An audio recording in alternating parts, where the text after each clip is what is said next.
अब मैं शहीद सम्मान रथ यात्रा के अगुआ राष्ट्रीय सोशल समाज पार्टी युवा मोर्चा के राष्ट्रीय अध्यक्ष पूर्व विधायक परम आदरणीय ब्रजेश प्रजापति जी से चाहूंगा कि आप भी अपने विचार रखें। भाई ब्रजेश प्रजापति जी, आप राष्ट्रीय अध्यक्ष युवा मोर्चा राष्ट्रीय सोशल समाज पार्टी। बहुत बहुत धन्यवाद। सबसे पहले भारतीय संविधान निर्माता परम पूज्य डॉक्टर भीमराव अम्बेडकर जी, महात्मा ज्योतिराव फुले जी, छत्रपति साहू जी महाराज जी, संत गाडगे जी, पेरियारी वीरास्वामी नायकर जी, संत राम बीए प्रजापति जी, रत्नप्पा कुंभार जी सहित सभी दलित पिछड़े आदिवासी अल्पसंख्यक समाज में जन्मे संतों गुरुओं महापुरुषों के चरणों में श्रद्धा सुमन अर्पित करते हुए अमर शहीद प्रजापति रामचंद्र विद्यार्थी जी सहित देश के सभी अमर शहीदों को नमन करते हुए आज शहीद सम्मान रथ यात्रा के समापन के अवसर पर आयोजित जन आक्रोश सभा में हम सबके बीच में विराजमान मुख्य अतिथि के रूप में ग्रुप नहीं बना है हमारा दूसरा ग्रुप, उत्तर प्रदेश सरकार के पूर्व कैबिनेट मंत्री, राष्ट्रीय सोशल समाज पार्टी के राष्ट्रीय अध्यक्ष और देश के दलितों शोषितों पीड़ितों की आवाज माननीय स्वामी प्रसाद मौर्य जी, आरएसएस के प्रदेश अध्यक्ष आदरणीय सुभाष चंद्र लहरी जी, मेरे साथ लगातार यात्रा में और यात्रा के पहले भूख हड़ताल से इस मूवमेंट और कारवां को गति देने वाले मेरे दोनों भाई आदरणीय दिलीप चौधरी जी और बहुजन आर्मी के राष्ट्रीय अध्यक्ष भाई देवा रावत जी, साथ ही आज की कार्यक्रम की अध्यक्षता कर रहे अमर शहीद प्रजापति रामचंद्र विद्यार्थी जी के छोटे भाई, हम सबके लिए पूजनीय आदरणीय बड़ई राम प्रजापति जी, हरियाणा से चल करके आए, जिन्होंने नन्ना सरफरोश अमर शहीद प्रजापति रामचंद्र विद्यार्थी जी के ऊपर पुस्तक लिखी है और एक दूसरी पुस्तक भी वो आज किसी कारणवश नहीं आ पाई है। 2 किताबें अब तक आप लिख चुके हैं। आदरणीय प्रोफेसर कमल किशोर प्रजापति जी और हरियाणा से ही चल करके आए आदरणीय सुरेंद्र प्रजापति जी, साथ ही साथ चूंकि एक लंबी फेरिस्त है और आज हम लोग लेट हैं, इसलिए मैं सभी से क्षमा चाहते हुए, क्योंकि हम लोगों को मुख्य अतिथि जी को सुनना है, विभिन्न जनपदों से आए हुए सभी मेरे पितृतुल्य बुजुर्गों, नौजवान साथियों, माताओं बहनों और सम्मानित मंच, आप सभी जिस तरीके से यहाँ पर समापन के कार्यक्रम में उपस्थित हुए हैं और अपने गौरवशाली इतिहास को बचाने के लिए हम सबका उपस्थित होकर के जो हौसला बढ़ाने का काम किया है, मैं आप सभी का तहे दिल से नमन वंदन अभिनंदन करते हुए स्वागत और सम्मान करता हूं। सम्मानित साथियों, तमाम विपरीत हालात थे, 3 दिन भूखे रहने के बाद जब प्रशासन नहीं चेता तो मजबूरी में आकर के शहीद सम्मान रथ यात्रा को लेकर के निकलना पड़ा। तमाम रुकावटें आई, मैं विस्तार में नहीं जाना चाहूंगा। कभी हमारी तबीयत खराब हुई तो कभी आदरणीय दिलीप चौधरी जी भी बीमार हुए, लेकिन तमाम कठिनाइयों के बावजूद कभी प्रशासन ने रोकने की कोशिश करी, पर उस बात को तो हम लोग छिपाए रहे कि प्रशासन कहीं कहीं रोड़ा अटका रहा है। वो इसलिए कि अगर हमारे लोगों को पता लग गया कि प्रशासन रोकना चाहता है तो वो पहले ही भाग जाएंगे। इसलिए एक आध जगह ऐसा हुआ तो हम लोगों ने उस बात को छुपा के रखा, परंतु जब हम लोग शहीद सम्मान रथ यात्रा लेकर के निकले तो हमने देखा कि भाई कारण क्या है। क्यों हमारे अमर शहीद प्रजापति रामचंद्र विद्यार्थी जी का जो संग्रहालय उनकी स्मृति में बना हुआ है, वहां पर पर्यटन विभाग का ऑफिस बनाने के लिए सरकार क्यों भिड़ी पड़ी है? उसके पीछे रीजन क्या है? तो देखने को मिला जगह जगह जब हम लोग गए कि जितने भी दलित, पिछड़े, आदिवासी, अल्पसंख्यक समाज के अमर शहीद हैं, उन सभी शहीदों के साथ भी इसी तरीके का व्यवहार हो रहा है। तो जब हम लोग और गहराई में गए तो मैं थोड़ी पुरानी बात मुझे करनी पड़ेगी। हमने पाया कि जब इस देश में आर्य आए तो उन्होंने मनु नाम के ब्राह्मण ने एक मनुस्मृति नाम की किताब लिखी जो उस जमाने का संविधान हुआ करता था। और आज आर्य विदेश से आए, ये मैं नहीं कह रहा हूं, ये इन्हीं का बाप देश के पूर्व प्रधानमंत्री पंडित जवाहरलाल नेहरू कहते हैं, डिस्कवरी ऑफ इंडिया में उन्होंने लिखा। उन्होंने मनुस्मृति लिख करके इस देश में 4 वर्ण बनाए और 6,745 जातियों में हम सबको शूद्र समाज के लोगों को बांटने का काम किया। और वहीं से हम लोगों की गुलामी का, लाचारी का, हम लोगों के शोषण का रास्ता इन लोगों ने खोला। तब से लगातार शोषण का काम हम लोगों के ऊपर होता आ रहा है। इसके बावजूद भी हमें गर्व है अपने पूर्वजों के ऊपर कि जिस समाज के लोगों को मिट्टी का काम मिला तो उन्होंने मिट्टी से अच्छी अच्छी चीजों का सृजन किया, निर्माण किया, बर्तन बनाए, लोगों ने उन्हीं बर्तनों में खाना खाया, पकाया, एक नई सभ्यता, एक नया दिशा देने का काम हमारे प्रजापति समाज ने भी किया। जिनको दाढ़ी बनाने का काम मिला उसने दाढ़ी बनाने में भी अच्छा काम किया, जिसको सफाई का काम मिला उसने सफाई में भी अच्छा काम किया, जिसको कपड़े धोने का काम मिला उसने कपड़े धोने में भी अच्छा काम किया, जिसको चमड़े का काम मिला उसने उस चमड़े के काम में भी अच्छा काम किया और बहुत फर्स्ट क्लास तमाम सारी चीजें बना करके दिया।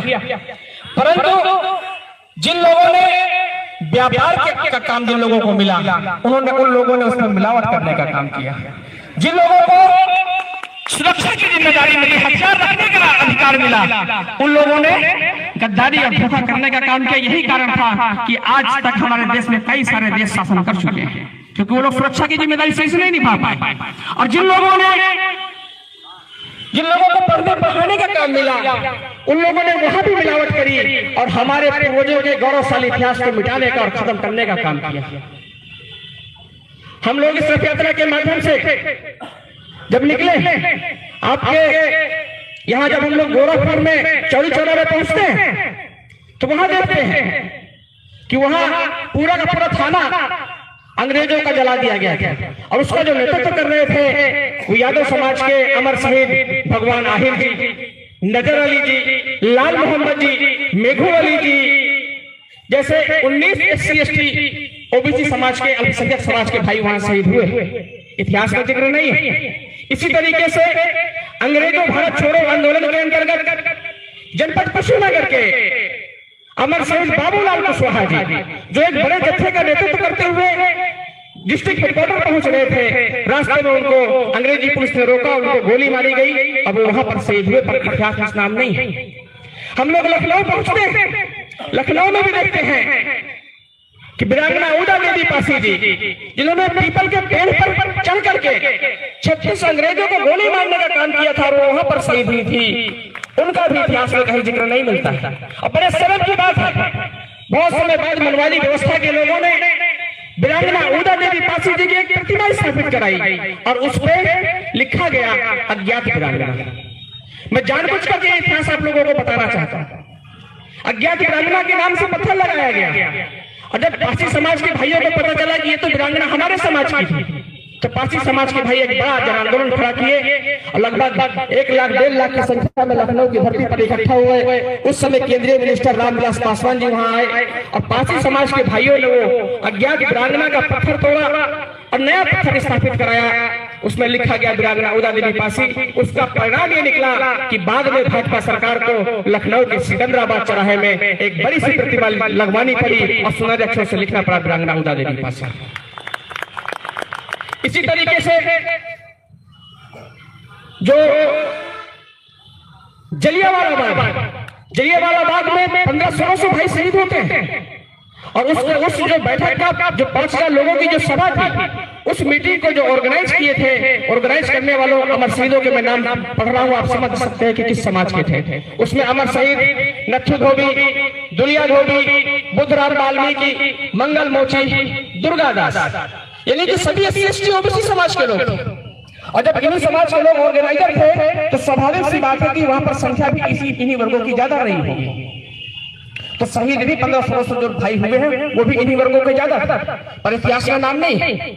इसी तरीके से वहीं पर एक कम उम्र का बालक भी मौजूद था जिसने पूरी घटना को देखा और उसने वहीं पर प्रतिज्ञा किया कि जिस जनरल डायर के इशारे पर इतनी बड़ी घटना हुई है और हमारे 1500-1600 भाइयों को शहीद होना पड़ा है, उस जनरल डायर से मैं बदला लूंगा। तो वो जब वो बड़ा होता है तो उसको पता चलता है कि जनरल डायर तो भारत छोड़ करके चला गया है, इंग्लैंड में रहने लगा है। तो इंग्लैंड जाता है, 8-9 साल वहां पर प्राइवेट नौकरियां करता है, दुकानों में काम करता है और मौका पा करके इंग्लैंड की संसद के अंदर घुस करके वहां पर जनरल डायर को गोली मारता है और वो वहां शहीद होता है। और वो भी कोई और नहीं था, वो भी हमारे ओबीसी समाज में जन्मे उधम सिंह सैनी जी थे।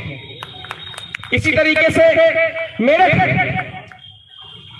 ये जो इतिहासकार कहते हैं कि 1857 में पहली क्रांति की शुरुआत हुई है, ये गलत इतिहास है, ये झूठ बोलते हैं। 1857 को इसलिए प्रचारित किया जाता है क्योंकि मेरठ में एक मंगल पांडे मारा गया था।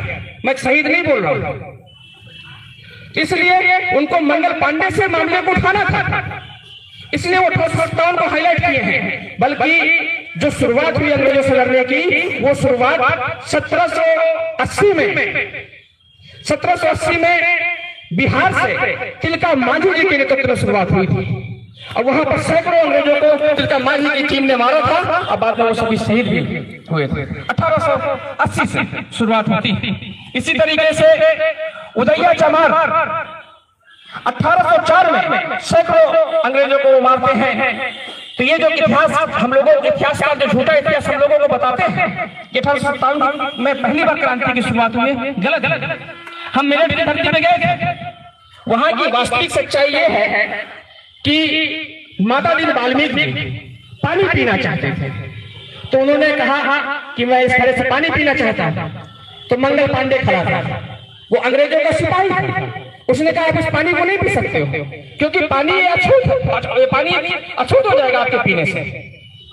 तो माता दीन वाल्मीकि ने कहा कि तुम कौन सा अच्छा काम करते हो, तुम तो अंग्रेजों के गुलाम हो, उनके लिए पुलिस में काम करते हो और भारतीयों को मारते हो और जिस कारतूस को अपने मुंह से उसका ढक्कन हटाते हो वो कारतूस गाय और सूअर की चर्बी से बना हुआ है। तो मंगल पांडे जो लड़ा था वो देश के लिए नहीं, वो चर्बी के लिए लड़ा था। और वही 1857 की क्रांति की जो मेरठ की धरती के जो असली नायक है उसमें एक नाम हमारे समाज के व्यक्ति का भी है, अमर शहीद मोमराज कुम्हार, बलवंत जाट, झंडा गुज्जर, जनरेटर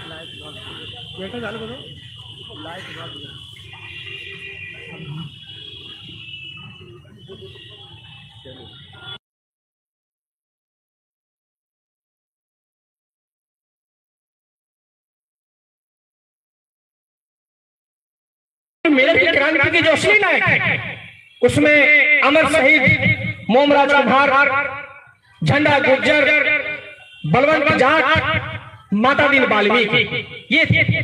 परंतु मंगल पांडे को ऐसा प्रचारित किया गया कि उसकी तो फिल्म तक बना डाली इन लोगों ने और हमारे पूर्वजों के गौरवशाली इतिहास को मिटाने और दफनाने का काम किया। इसी तरीके से जौनपुर के अमर शहीद बाके चमार 1857 में, आप सबको सुनकर के गर्व होगा कि 1857 में उनके ऊपर 50,000 रुपए का इनाम घोषित किया गया अंग्रेजों के द्वारा। 50,000 रुपए 1857 में कितना आज के बराबर, आज की 500 करोड़ रुपए से भी ज्यादा करा होगा उसकी कीमत रही होगी।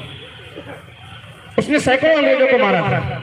और वहीं पर पाल समाज के शीतलपाल जी जो भेड़ चराने का काम करते थे और वो जो भेड़ चराने वाला होता है एक लग्घी रखता है और लग्घी से अंग्रेजों को काट दिया करते थे और फिर भेड़ चराने लगते थे। बहुत समय तक तो पता ही नहीं चल पाया कि अंग्रेजों को मारता कौन है, पर जब पता चला कि ऐसा शीतलपाल करते हैं तो वही जौनपुर में एक इमली का पेड़ है जहां उनको फांसी दी गई और वो वहां पर शहीद हुए। इसी तरीके से बीरा पासी जी रायबरेली से, जिनके ऊपर भी 50,000 रुपए का इनाम घोषित किया गया था अंग्रेजों की तरफ से। और वो भारतीय इतिहास के पहले ऐसे वीर सपूत शहीद हैं जिनके ऊपर पहला इनाम 50,000 रुपए का सबसे ज्यादा इनाम घोषित किया।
तरीके से झांसी की रानी लक्ष्मीबाई, उनका इतिहास बड़ा गर्व से सुनाया जाता है, पढ़ाया जाता है। परंतु हमारे बगल का मामला है, हम भी बुंदेलखंड के हैं। झांसी की रानी अंग्रेजों से नहीं लड़ी, उनकी हम शकल थी कोरी बिरादरी की, वीरांगना झलकारी बाई कोरी थी, जो अंग्रेजों से डट करके लड़ी थी। पर उनका इतिहास वो कोरी पीस नहीं दबाया गया, छिपाया गया। सम्मानित साथियों, इसी तरीके से झारखंड में हमारे समाज के जो अमर शहीद हैं, मिधु कुम्हार, कंगलू कुम्हार, उनका भी इतिहास दबाया गया है। कहने का आशा यह है, एक लंबी फहरिस्त है, अगर मैं विस्तार में जाऊंगा तो बहुत लंबे नाम हो जाएंगे। मैं बात को संक्षेप करता हूं। भारत की आजादी में अब तक जो आजादी में जो शहीद हुए हैं, लगभग 30 लाख भारतीय शहीद हुए हैं। परंतु जो इतिहास में जिक्र है वो 10-15 लोगों का ही है। और हमें कहते हुए गर्व कि उस 30 लाख में से 28 लाख से अधिक हमारे SC, ST, OBC अल्पसंख्यक समाज के भाई शहीद हुए हैं। उसी कड़ी में अमर शहीद प्रजापति रामचंद्र विद्यार्थी जी, जब 1942 में अंग्रेजों भारत छोड़ो आंदोलन चला, तो यहां से कुछ दूरी पर नौतर हथियागढ़ गांव, वो वहां के रहने वाले थे। नौजवानों की एक टीम, विद्यार्थियों की एक टीम का जत्था लेकर के उसका नेतृत्व करते हुए वो देवरिया पहुंचे। उस जमाने में देवरिया तहसील होती थी, जिला नहीं होता था। और जब तहसील पहुंचे तो यहाँ बड़ी संख्या में फोर्स भी लगी हुई थी। परंतु वो वीर, अब आप समझ सकते हैं कि 13 वर्ष 4 महीने के बालक की समझ क्या हो सकती है।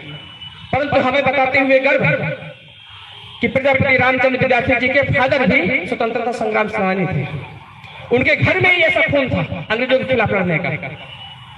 तो वो नेतृत्व करते हुए जब यहाँ पर पहुंचे, तो जैसे एक ग्रामीण नुमा हाड़ी तोड़ने का त्योहार होता है महाराष्ट्र में, वैसे ही विद्यार्थियों ने, नौजवान साथियों ने बनाया। और इसी जहां पर आज भाई देवा रावत जी ने तिरंगा झंडा फहराया चढ़कर के बिल्डिंग में, उसी जगह पर प्रजापति रामचंद्र विद्यार्थी जी ने अंग्रेजों का झंडा निकाल करके फेंका और भारतीय तिरंगा फहराने का काम किया। और यहां पर तैनात उस समय का मजिस्ट्रेट ठाकुर उमराव सिंह ने उनको 3 गोली मारी और यहां पर शहीद हो गए। आप कल्पना कीजिए कि जिस परिवार में 13 वर्ष 4 महीने का अपना बालक खोया हुआ, जिस मां ने, जिस पिता ने, जिस भाई ने, उस परिवार पर क्या बीती होगी। एक तरफ तो उनको गर्व हुआ होगा अपने बेटे की बहादुरी पर, वहीं दूसरी तरफ कभी ना मिल पाने वाला खोने का भी दर्द होगा। और वो सिर्फ देवरिया के लिए शहीद नहीं हुए, सिर्फ प्रजापति के लिए शहीद नहीं हुए, पूरे देश के लिए शहीद हुए हैं, तिरंगे के लिए शहीद हुए हैं। उनके संग्रहालय परीक्षण पर उत्तर प्रदेश की भाजपा सरकार द्वारा पर्यटन विभाग का ऑफिस बनाया जाना क्या उचित है? नहीं है। क्या भाजपा सरकार देश के पहले आतंकवादी परशुराम की प्रतिमा कहीं लगी हो तो वहां पर भी पर्यटन का ऑफिस बना सकती है क्या? महात्मा गांधी जी का दिल्ली के राजघाट में अंतिम संस्कार हुआ है तो क्या वहां पर्यटन का ऑफिस बना सकती है सरकार?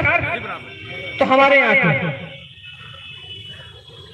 इस देश में दलितों, पिछड़ों, आदिवासी, अल्पसंख्यक समाज के पूर्वजों का गौरवशाली इतिहास है। हमारे पुरखे अंग्रेजों से लड़े हैं, देश की आजादी के लिए शहीद हुए हैं। इनके पुरखों का, भाजपा और आरएसएस के पुरखों का इतिहास गंदा और दोगला है। यहाँ पर गोली मारने वाला मजिस्ट्रेट कोई और नहीं था, प्रजापति रामचंद्र जी को ठाकुर उमराव सिंह था। और गोरखपुर के चौड़ी चौरा में जो क्रांतिकारियों के ऊपर गोली चलाने वाला जो इंस्पेक्टर था अंग्रेजों की तरफ से, वो भी कोई और नहीं, ठाकुर मुक्तेश्वर सिंह था। औरैया के अंदर क्रांतिकारियों पर जो गोली चलाने वाला इंस्पेक्टर था वो भी कोई और नहीं, ठाकुर जगन्नाथ सिंह था। मैं तो 2-3-4 नाम गिना रहा, एक लंबी फेहरिस्त है। इनके पूर्वजों ने अंग्रेजों की गुलामी करी। जिन लोगों ने अंग्रेजों की गुलामी को स्वीकार किया उनका राजपाट बचा, उनकी जमीनें बची, उनके कारोबार बचे। और जो लोग लड़े हैं वो आज भी गरीब के गरीब अपमानित। मैं कहना चाहता हूं कि हम लोग, ये लड़ाई बंद होने वाली नहीं है। अगर जिस दिन हम लोग 3 दिन भूख हड़ताल पर बैठे थे उस समय अगर सरकार हमारी बात मान ली होती और पर्यटन का ऑफिस कहीं और बनाने के लिए आदेश कर दिया होता तो शायद ये लड़ाई उस दिन खत्म हो जाती। परंतु अब हम लोग पूरा प्रदेश घूम चुके हैं, अब ये लड़ाई आगे बढ़ेगी। अब हमारी संघर्ष समिति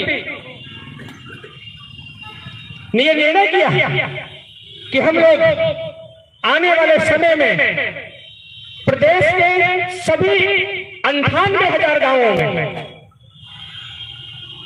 अगस्त महीने तक सभी के सभी 98,000 गांवों में सभी समाज के बीच में जाकर के SC, ST, OBC और अल्पसंख्यक समाज के अमर शहीदों का इतिहास बताने का काम करेंगे। घर घर गौरवशाली इतिहास पहुंचाने का काम करेंगे। और अगस्त महीने के बाद सितंबर महीने से उत्तर प्रदेश के प्रत्येक जनपद में, यानी सभी 75 जनपदों में जिला स्तरीय सम्मेलन भी आयोजित करने का काम करेंगे।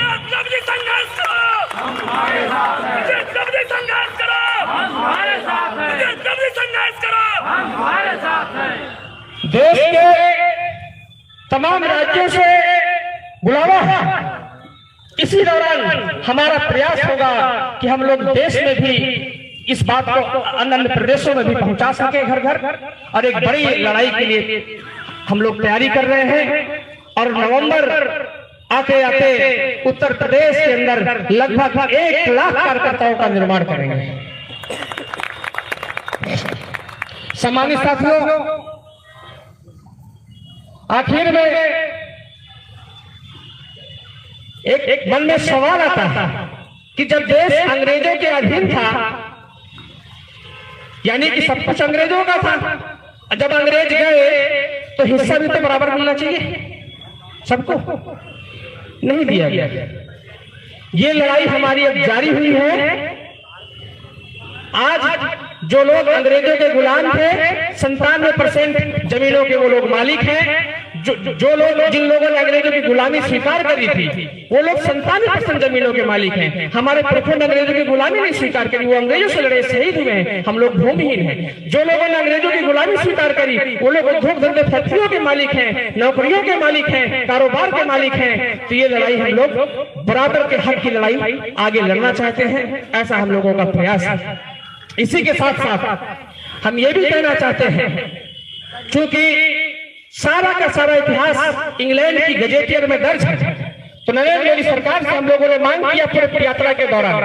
और अब हम लोग जो हमारे संपर्क इंग्लैंड में है उन संपर्कों का इस्तेमाल करके इंग्लैंड की गजेटियर से हम लोगों का प्रयास है और नरेंद्र मोदी सरकार से भी मांग कर रहे हैं कि इंग्लैंड की गजेटी से सभी अमर शहीदों का इतिहास मंगा करके उसको एनसीईआरटी की पुस्तकों में सम्मिलित कराया जाए ताकि वीर गाथाओं को जन जन तक पहुंचाया जा सके। इसके साथ ही साथ भारतीय इतिहास के सबसे कम उम्र के शहीद होने के नाते अमर शहीद प्रजापति रामचंद्र विद्यार्थी जी को भारत रत्न से सम्मानित किया जाए। सम्मानित साथियों, इसके साथ ही साथ देश के जो प्रमुख शहर हैं, चौराहे हैं, हॉस्पिटल है, कॉलेज है, इंडस्ट्रीज है या कोई अन्य लाभकारी योजनाएं हैं, अमर शहीदों के नाम से संचालित कराई जाए। प्रजापति रामचंद्र विद्यार्थी जी सहित सभी अमर शहीदों के चित्र या प्रतिमाएं दिल्ली की संसद भवन के अंदर स्थापित कराया जाए। हमें बड़ा दुख होता है, हम लोग जब गए वहां पर लखनऊ में तो वहां आज भी लिखा हुआ है शहीद स्थल में अज्ञात शहीदों की स्मृति में बनाया गया शहीद स्थल।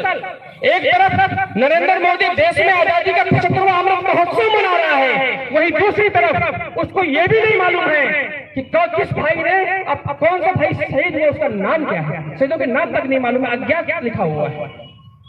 सम्मानित साथियों, जब से नरेंद्र मोदी इस देश का प्रधानमंत्री बना है, लगातार लिटरली एंट्री के माध्यम से बिना किसी परीक्षा के पास किए हुए डायरेक्ट अपने चहेतों को आईएएस आईपीएस बनाने में लगा हुआ। आपके हमारे घर के बेटे को, हमारे घर के किसी सदस्य को चपरासी भी बनना है तो कठिन से कठिन परीक्षा उसको पास करना पड़ेगा। परंतु अगर कोई नरेंद्र मोदी का चहेता है तो उसको कोई परीक्षा पास करने की जरूरत नहीं, डायरेक्ट आईएएस। अभी तक 394 आईएएस बना चुके हैं और उसमें से एक भी एससी, एसटी, ओबीसी या अल्पसंख्यक समाज का आईएएस नहीं है। जैसे उन्होंने दिल्ली प्रदेश के पूर्व प्रदेश अध्यक्ष इन भाजपा के मनोज तिवारी के भाई को भी आईएएस बनाया है।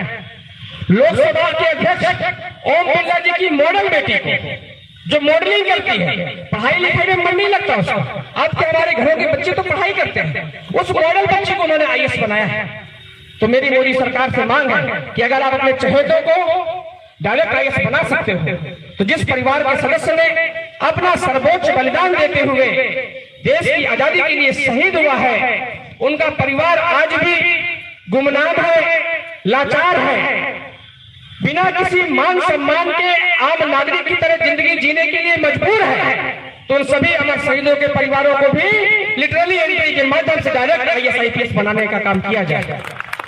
इन्हीं सभी बातों के साथ आप सबके बीच में मुझे आने का और जो इतना सारा प्यार इसने आप सबका मिला है, और इस यात्रा में जगह जगह जो प्रत्येक जनपद में जो साथी हम लोगों के साथ में भाग लिए हैं, मैं उन सभी का भी धन्यवाद देता हूं।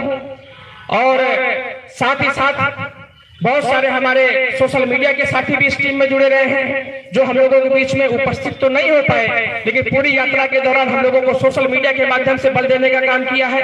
मैं उन सभी का भी, देश के सभी इलाकों से जो हमारे पास मैसेज आते रहे, लोग हमारा समर्थन करते रहे, उन सभी साथियों का मैं आभार व्यक्त करता हूँ, धन्यवाद देता हूँ। हमारा एक मोटा मोटा आंकड़ा है कि इस रथ यात्रा के दौरान लगभग हम लोग भारत के 3 करोड़ लोगों तक अपनी बात को पहुंचाने में सफल हुए हैं।